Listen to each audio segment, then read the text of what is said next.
அன்பிற்குரியவர்களே, இன்றைய நற்செய்தி வாசகத்தில் இயேசு 2 உவமைகளை பற்றி கூறுகின்றார். ஒன்று முளைத்து தானாக வளருகின்ற விதை, இன்னொன்று கடுகு விதை உவமை. ஆனால் இந்த 2 உவமைகளிலும் ஒரு பொது பண்பை நாம் பார்க்க முடிகின்றது. அதாவது வளர்ச்சி அல்லது உயிர்.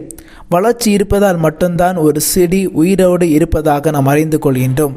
ஆனால் நமக்கு அந்த வாழ்வு அல்லது உயிர் எப்படி வந்தது, எவ்வாறு ஒரு மனிதனுக்கு உயிர் கொடுக்க முடியும் என்பதை பற்றி தெரியாது. இந்த நவீன உலகத்திலேயே மனிதன் தனது அறிவாற்றலின் மூலமாக பல்வேறு பொருட்களை கண்டுபிடிக்கின்றான், பல்வேறு பொருட்களை உருவாக்குகின்றான். ஆனால் உயிரை மட்டும் கொடுக்க முடியவில்லை. ஏனென்றால் உயிர் கொடுப்பது கடவுள் மட்டும்தான். அதனால் தான் விவசாயி விதையை விதைத்த பிறகு அது எவ்வாறாக முளைக்கிறது என்பதை பற்றி அவருக்கு தெரியாது. ஆனால் அவர் என்ன விதைத்தாரோ அதற்கேற்ற பலனை அறுவடை காலத்தில் பெற்றுக்கொள்வார்.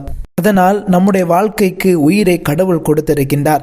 எனவே அந்த வாழ்விற்கும் பிறருடைய வாழ்விற்கும் நான் முக்கியத்துவம் கொடுக்கிறேனா என்பதை பற்றி சிந்தித்து பார்க்க வேண்டும். கடவுள் அந்த சிறிய விதையிலேயே பெரிய மரமாக வளர வேண்டிய சக்தியை கொடுத்திருக்கின்றார். எனவே தான் அது மரமாக வளர்ந்து அனைவருக்கும் புகலிடமாக மாறுகிறது. அந்த சிறிய விதைக்கே பெரிய மரமாக வளர வேண்டிய அந்த சக்தியை கொடுத்த இறைவன் அவரது சாயலில் படைக்கப்பட்ட நமக்கு எவ்வளவு பெரிய சக்தியை கொடுத்திருப்பார். அந்த சக்தியை நான் எவ்வாறாக பயன்படுத்திக் கொள்கின்றேன்? எனவே சிந்தித்து பார்ப்போம். என்னுடைய வாழ்க்கையை பிறருடைய வாழ்க்கைக்கு அடைக்கலமாக மாற்றிக்கொள்கிறேனா, இல்லை என்னுடைய வாழ்க்கை தனி மனித ஆசைக்காக பயன்படுத்திக் கொள்கிறேனா? ஆமென்.